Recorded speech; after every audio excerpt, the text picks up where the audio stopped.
عرب میں اسلام سے پہلے جہاں ہر طرف برائیاں ہی برائیاں تھیں، وہاں کچھ اچھے لوگ بھی تھے، جن میں سے ایک حاتم طائی بھی تھے۔ حاتم طائی کے بارے میں بے شمار کہانیاں بیان کی گئی ہیں، جن میں سے اگر مبالغہ نکال بھی دیا جائے تو پھر بھی حقیقت یہی ہے کہ حاتم کی سخاوت ضرب المثل ہے۔ عربی زبان میں کسی کی سخاوت و فیاضی بڑھا چڑھا کر بیان کرنی ہو تو کہا جاتا ہے فلاں شخص حاتم طائی سے بھی زیادہ سخی ہے، اور اردو میں بھی اسی طرح کہا جاتا ہے۔ روایت ہے کہ یمن میں ایک قبیلہ آباد تھا جس کا سردار حاتم طائی تھا۔ حاتم طائی کی سخاوت سے دنیا کا کون سا آدمی ہے جو ناواقف ہو؟ رسول اللہ صلی اللہ علیہ وسلم کے زمانے میں کچھ لوگ جب قید ہو کر آئے اور حضور پاک صلی اللہ علیہ وسلم کو یہ پتہ چلا کہ ان قیدیوں میں حاتم طائی کے قبیلے کی ایک خاتون بھی ہے، تو حضور پاک صلی اللہ علیہ وسلم نے ارشاد فرمایا کہ خاتون کو رہا کر دیا جائے۔ خاتون کو جب رہائی کی خبر سنائی گئی تو اس نے یہ کہہ کر آزاد ہونے سے انکار کر دیا کہ میرے ساتھ قبیلے کے دوسرے افراد بھی ہیں۔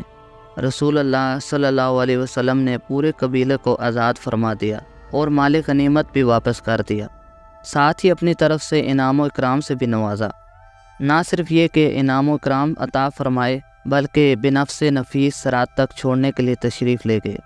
حاتم طائی کی سخاوت کے ضمن میں ایک قصہ بیان کیا جاتا ہے کہ روم کے بادشاہ کے دربار میں ایک دن حاتم طائی کی سخاوت کا تذکرہ تھا۔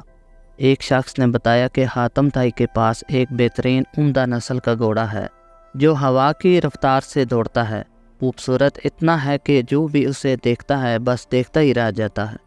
حاتم طائی کی تعریف سن کر بادشاہ بولا، جب تک کسی آدمی کو آزمایا نہ جائے اس وقت تک اس کے بارے میں کوئی رائے قائم کرنا عقل و شعور کے خلاف ہے۔ بادشاہ نے وزیر سے کہا، تم خود جاؤ اور حاتم طائی کی سخاوت کے بارے میں ہمیں معلومات فراہم کرو اور کسی ایسی چیز کا مطالبہ کرو جو اس کی نظر میں سب سے زیادہ قیمتی ہو۔ دربار میں ایک درباری نے کہا، حاتم طائی کے لیے سب سے زیادہ عزیز اور سب سے زیادہ قیمتی تیز رفتار ایک گھوڑا ہے۔ بادشاہ کو درباری کی یہ بات بہت پسند آئی اور اس نے وزیر سے کہا کہ تم خود حاتم طائی کے پاس جاؤ، اس سے خود گھوڑا مانگو، اگر وہ گھوڑے کا اظہار کر دیتا ہے تو حاتم طائی یقیناً سخی ہے۔ روم سے چلا ہوا یہ وفد منزلیں طے کرتا ہوا رات کے وقت حاتم طائی کے گھر پہنچا۔ جس وقت یہ وفد وہاں پہنچا موسلادھار بارش ہو رہی تھی، گھوپ اندھیرے میں بادلوں کی گرج ماحول کو خوفناک بنائے ہوئے تھی۔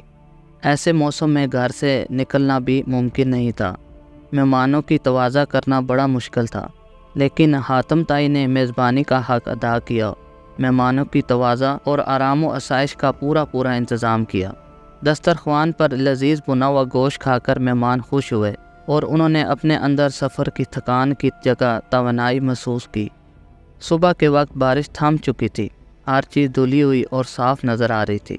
ناشتے کے دوران وزیر نے مہمان نوازی اور اظہار تشکر کے بعد اپنے آنے کا مقصد بیان کیا۔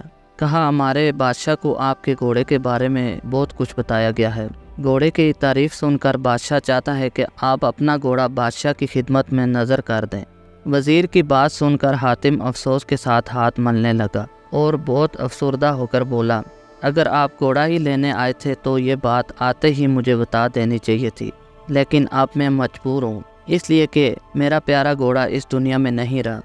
آپ کو پتہ ہے کہ پوری رات طوفانی بارش برستی رہی، میرے لیے یہ ممکن نہ تھا کہ چراگاہ یا کسی اور جگہ سے کوئی جانور منگوا سکتا، لہٰذا میں نے گھوڑے کو ذبح کر دیا اور اس کا بنا ہوا گوشت دسترخوان کی زینت بن گیا۔ وزیر حاتم طائی کی یہ بات سن کر حیران رہ گیا۔ بادشاہ کو جب یہ سارا واقعہ سنایا گیا تو اس نے بھی حاتم طائی کی سخاوت کی بہت زیادہ تعریف کی۔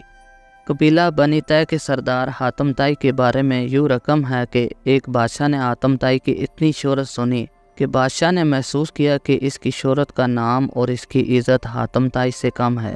بادشاہ کا دل بغض و عناد اور حسد سے بھر گیا۔